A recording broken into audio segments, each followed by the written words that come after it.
سلام کنید به ایران تهاجمی، سلام کنید به ایرانی که برای اولین بار بدون اینکه خاکش مورد حمله قرار بگیره به صورت مستقیم دشمنش رو هدف قرار داده و این یک اتفاق بسیار مبارکه. تا انتها با ما همراه باشید.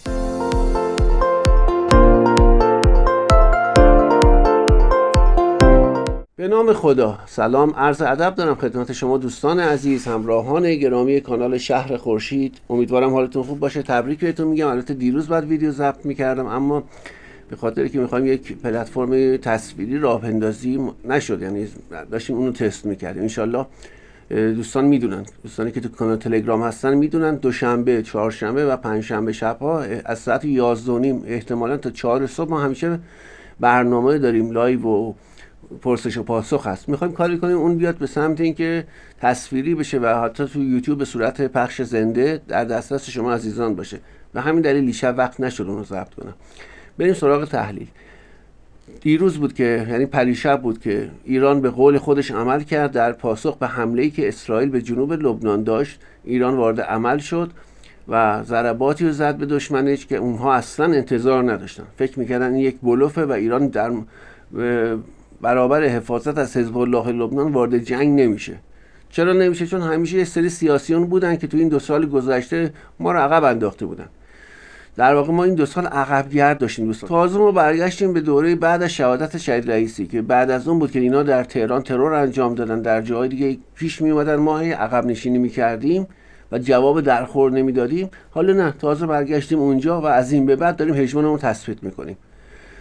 اون چیزی که کاملا قابل تصور بود اینه که آمریکایی‌ها سریع اعلام کردن که شما آتش بس کنین. ترامپ گفت اگر یه ذره به من ارزش قائلید واسه من، سریع آتش بس رو انجام بدید، هم به اسرائیل گفت هم به ایران. و اسرائیلی‌ها 2 بار حمله کردن، یعنی به ایران، و ایران 3 مرتبه زد. یعنی آخرین بار هم ایران بهشون حمله کرد، ضربه دردناکی هم بهشون زد و سریعا هم خب مجبور شدن آتش بس رو قبول کنن دیگه. اونها می‌خواستن تست کنن. تو ویدیوی قبلی اگه یادتون باشه گفتم اینا می‌خوان تست انجام بدن. یکی از دوستان نوشت که همون زمانی که ویدیو رو آپلود کردید حمله انجام شد. بله، ما 4 ساعت 3 ساعت طول می‌کشه ویدیو آپلود بشه، حالا تا اون فرآیندش طی بشه از موقع ضبط حدوداً 3 ساعت میشه و وقتی که دیگه من لینکش رو تو کانالا داشتم می‌ذاشتم، موقع داشتن می‌زدن. خب اتفاق بسیار مهمی بود دوستان، بسیار مهم. برخی از دوستان میگن چند تا موشک شلیک شده، چیکار کرد؟ اصلا ولش کن، شما بگین یه سنگ باشه. ما بعد از مدت‌ها، یعنی برای اولین بار دیگه، سیاست ایران که یادتون هست، 2 تا تحلیل قبلی گفتم تهاجمی شده دیگه، نمیخوایم به اندازه‌ای که دشمن میزنه جواب بدیم و داریم جواب‌های چندگانه به ضربات دشمن میدیم. تغییر و شیفت سیاست از یک سیاست تقابلی به یک تهاجمی بود. حالا دیگه کار یک مرحله جلوتر رفته. ایران دیگه بدونی که بهش حمله بشه میاد حمله پیش‌دستانه انجام میده. درسته ما گفتیم در پاسخ به حمله اسرائیل به حزب الله لبنان ایران این کارو کرد، اما واقعیت اینه که یک نوع حمله پیش‌دستانه برای ایران محسوب میشه. حالا هرچند که گله‌هایی هم داریم، آقا چرا اون فرودگاه بن‌گوریون سالمه، اونجا پر از سوخرسان اونا باز زده میشد، حالا از این حرفا، ولی ماهیتش واقعا عملکرد بسیار عالی بود، نشون دهنده تاثیر میدان و همزمان خیابان بر همدیگه. یعنی مردمی که کف خیابان بودن کاری کردن که اون واکنش سیاسیونی که تو این مدت بارها، تو این 2 سال 3 سال بارها جلوی ضربه زدن ایران گرفته بودن خنثی بشه. اتفاق بسیار مهمی دوستان. انشالله که این روند تکرار بشه، ما شادیم باشیم که روز به روز ایران تهاجمی‌تر عمل کنه. تو یک جنگلی که ما وجود داریم، در دنیایی که توش هستیم، شما اگر زور نداشته باشی هیچ کاری عملا. و این کار تاثیرش فقط منوط به ایران هم نبوده، در تمام منطقه دیده شد، در تمام دنیا دیده شد. یک دید دیگر نسبت به شما دارن. پیش از این مثلا فرانسه میخواست ناوش حرکت بده بیاره تو خلیج فارس به درخواست آمریکا، مثلا آلمان، انگلیس کم و زیاد میکرد، میگه اگه بیام اونجا عملیات انجام بدم ایران منو میزنه. میگفت چی؟ میگم میخوام بیام اونجا عملیات پاکسازی مین انجام بدم یا پدافند میخوام داشته باشم که مثلا مستقیم با ایران درگیر نشم. ولی چی این حرف میزنه؟ چون مطمئن بود که آقا ایران زمان اینو میزنه که پاسخ، یعنی ضربه از طرفش خورده باشه، حالا بخواد پاسخ بده. تو سری قبلی ما اینو شکستیم که پاسخ متوازن نداریم، پاسخ فراتر میدیم. این سری اصلا گفتیم تو حرکتم کنی بیای میزنیمت. و اتفاق همزمانی که رخ داد، یمن باب المندب رو بست و اعلام کرد که کشتی‌های آمریکا و اسرائیل حق عبور ندارن. ببینید اصلا مهم نیست کی بره کی بیاد، فقط شما یه دونه قایق هم جلوشو بگیری، یعنی تاثیر قدرت خودت اونجا داری نشون میدی به دنیا که من میتونم ببندم. یعنی اگه من وقتی جلوی کشتی اسرائیل رو میگیرم، جلوی کشتی آمریکا رو میگیرم، قطعا هر وقت بخوام کلشو میبندم. و این یک برگ برنده‌ای دوباره به محور مقاومت داد. مرحله سوم از همه مهمتر، محور مقاومت اومده حالا در مقابل آمریکا میخواد مذاکره کنه. یعنی یک وحدت میادین داشتیم. قبلا چیکار میکردن؟ اینا خیلی تلاش کردن، آمریکایی ها، اسرائیلی ها، مذاکره کننده هامون حتی، که اینا اصلا مجزا بشه. یعنی مذاکره ما گفته بود که مثلا جنوب اسرائیل کاری نداریم، فقط نیا ظاهر رو نزن، بیروت رو نزن، در صورتی که بعد اون خط مرزی هم جلوش میگرفتی. چرا این حرفو زد؟ خواهان که نیست بنده خدا، که میگه آقا من هر چی هم بگم تو جنوب اسرائیل رو نزن، جنوب لبنان رو نزن، اسرائیلی کار خودش رو میکنه و میاد مذاکره ما رو خراب میکنه. ضمن که اصلا یک جبهه هم اونجا باز باشه بعد نیست که هر وقت بخوایم فشار بیاریم از طرف نیروهامون توی یارانمون در حزب الله لبنان فشار میاد. خب اما حرکت دیشب نشون داد که میشه اون خط هم تثبیت کرد. یعنی میگیم پاتو بذاری اون ور خط تنبیه میشی. تنبیه این بار نه فقط از سمت ایران، از سمت یمن، عراق، ایران و امروز هم حزب الله لبنان بود که عملیاتی داشت در درون خاک فلسطین اشغالی، در شمال فلسطین اشغالی عملیات داشتن.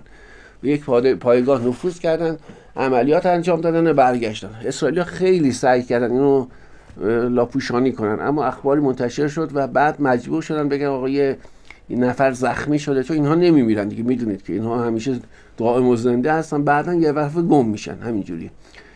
خب این هم اتفاق بسیار مهمی بود. در همزمان که این ایران این کارو کرد، ما انتظار داشتیم تو خلیج فارس هم کارهای انجام بشه علیه مواضع آمریکا، چون آمریکایی‌ها پشت این حمله به ایران بودن، یعنی پشت پاسخ اسرائیل به ایران حضور داشتن. فیلم‌هایی پخش شده که موشک‌های کروزشون از تو مدیترانه شلیک شد، از زیر دریایی آمریکا یا ناوشون. کار اسرائیل نبود اونا. خب ایران اون روز، همون روز جنگ پاسخ نداد. دیروز یکی از توی خلیج فارس، دیروز و امروز بگیم بهتره، درگیری هایی بوده، یک کشتیشون زده شده، البته اینا گفتن تیر هشدار بوده، یک بالگردشون زده شده، باز گفتن ما نمیدونیم چی شده، یکی میگه نقص فنی بوده افتاده، یکی میگه فلان بوده. 2 نفر از بچهای پدافند ایران هم تو این حمله اسرائیل به ایران شهید شدن. ایران هم در پاسخ این حملات چند جا رو زد که عرض کردم اینا تلفاتشون رو اعلام نمیکنن، اما سنگین بود، تلفات سنگین داشتن و کلیت ماجرا این بود. واقعا عملیات خیلی خوبی بود. عرض کردم رسیدیم به نقطه‌ای که بعد 2-3 سال پیش حضور پیدا می‌کردیم. اون زمانی که شهید رئیسی تو جلسه شورای عالی امنیت ملی گریه می‌کرد، میگه آقا بزنید اینا، اگر وارد غزه بشن و شما کاری نکنید مرحله به مرحله میان جلو. یه سری از آقایون گفتن نه ما اگه بزنیم با آمریکا درگیر میشیم، آمریکا بد و فلان. 2 سال گذشت و 2.5 سال البته، و اون اتفاقاتی که نباید میافتاد رخ داد دیگه متاسفانه، و این همه ضربه خوردیم، تلفات دادیم، رهبرمون شهید شد، مقاومت لبنان شهید شد، فرماندهش و چیزای دیگه که اینها میشد نشه. امیدوارم از اینجا به بعد دیگه نظامی های ما به این یقین رسیده باشن که نباید بازی سیاسی رو قبول کنن، به حرفشون گوش بدن. چیزی به اسم وحدت میدان و دیپلماسی اصلا معنا نداره، این چرت و پرت دوستان. دیپلماسی همتراز میدان داره میاد جلو، این مزخرفی که آقایون دیپلماسی میگن. اصلا تو جنگ موجودیتی دیپلماسی جایی نداره. همون حرفی هم که میزنن آقا برید پایان هر جنگ یک مذاکره است، همون هم دروغه.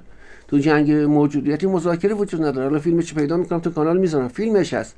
آلمانی ها که شکست خوردن جنگ جهانی دوم و اول، البته هم اولش هست هم دومش، اومدن دست دراز کردن به سمت انگلیس ها، اینا اصلا بهش دست نداد، گفت تو بیا تسلیم نامه تو امضا کن، حالا بعد با هم دیگه عکس میگیریم دست میدیم. اینا یعنی شما میری تو جنگ موجودیتی طرفو شکست میدی، تموم که شد، حالا میری شرایط میذاری رو میز، آقا امضا کن.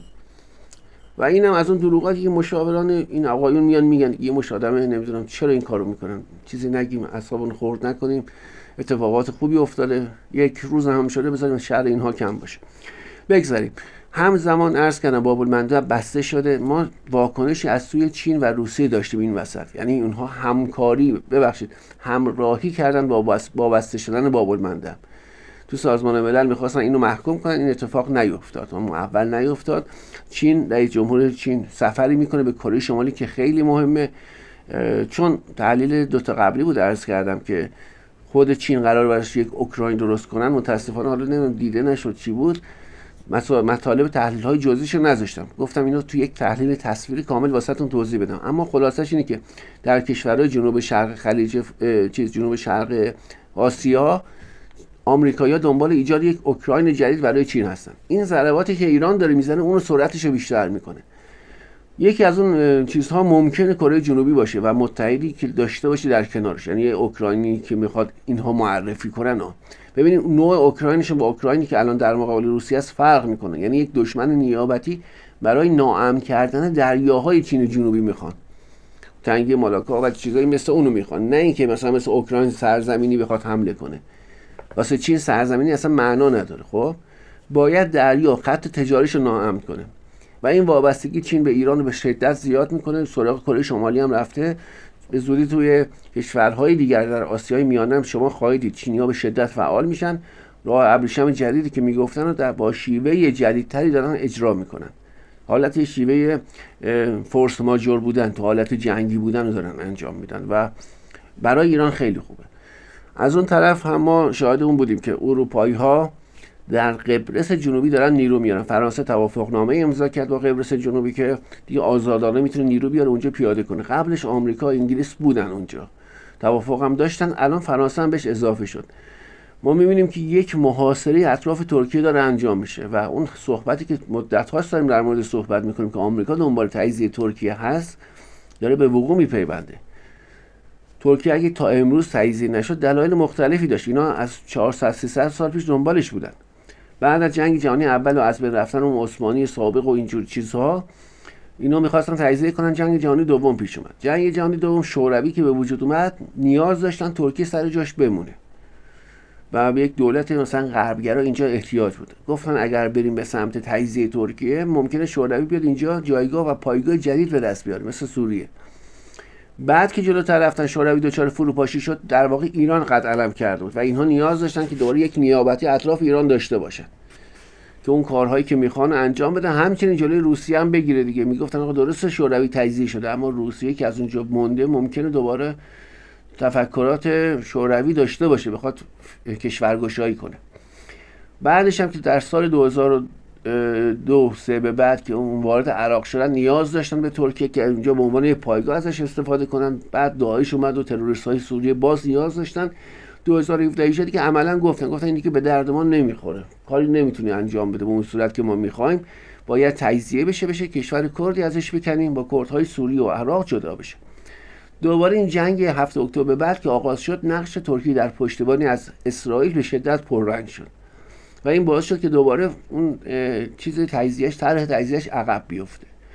خب جنگ به نتیجه نرسید. از اون طرف خود اسرائیلی‌ها میگن ما باید جهان اسلام رو تضعیف کنیم. دلایل مختلفی داره. الان جدیدترینش اینه که ایران هم الان به عنوان یک هژمون اسلامی، یا اینجوری بگیم اولین هژمون اسلامی دنیا وارد میدان شده، داره قدرت نمایی میکنه. شما اگر بخواید مثلا هژمون اسلامی رو ضعیف کنی، باید قبل جهان اسلام رو دچار آشوب کنیم، از جمله منطقه اطراف ایران. یعنی بیان بحران منطقه‌ای ایجاد کنن، آشوب، جنگ، درگیری، تجزیه، که ایران همش تحت فشار باشه، امنیتی نباشه که شما شکوفایی اقتصادی داشته باشید.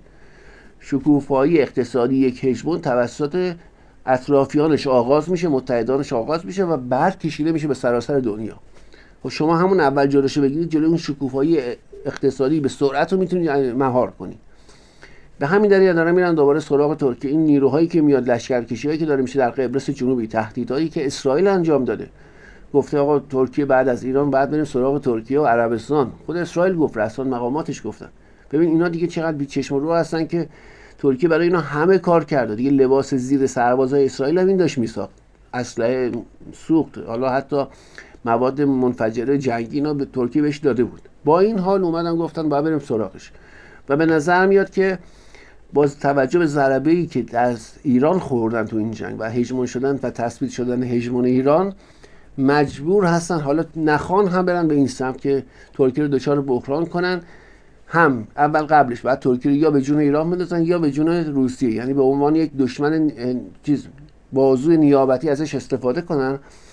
و وقتی از اون به عنوان بازوی نیابتی استفاده کردن، طرف مقابل رو مستهلک کردن، میرن تو فاز آشوب داخلی. وقتی وارد فاز آشوب داخلی شد، تظاهرات، کشتار که رخ داد، حالا اونجاست که حکومت مرکزی تضعیف میشه با توجه به ساختار سازمان‌های اطلاعاتی غربی و بعد شما میبینید که میان به سمت گرفتن خاک ترکیه. یکی مثل یونان آماده است، یعنی خود آمریکا سلاحایی که به ترکیه و یونان داده کاملا مشخصه. تحقیقی کنید، قبلا در کانال تلگرام فکر کنم گذاشتم، سلاحایی که به ترکیه داده بابت اینه که یک جنگ سریع آغاز کنه، پشتیبانی هوایی داشته باشه و بعد این مثلا توسط یک کشور دیگه مثل آمریکا یا ناتو ساپورت بشه که بتونه اون جنگ رو ادامه بده.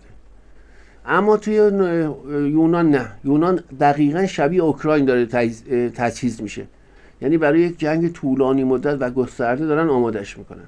متاسفانه دولت ترکیه که دولت خائن بوقلمون صفته، مردمش هم بسیاریشون تو یک فضای فوق ناسیونالیسم ملی گرفتار شدن، چیزی که اردوغان راه انداخته. ببینید کشوری که وقتی بحران اقتصادی داره، یا شما باید بری مردم رو سرکوب کنی، زورت برسه مردم تو سرکوب کنی، اون بحران فشار نیاره به جامعه که اجا بزنه بیرون، یا باید بری جنگ راه بندازی.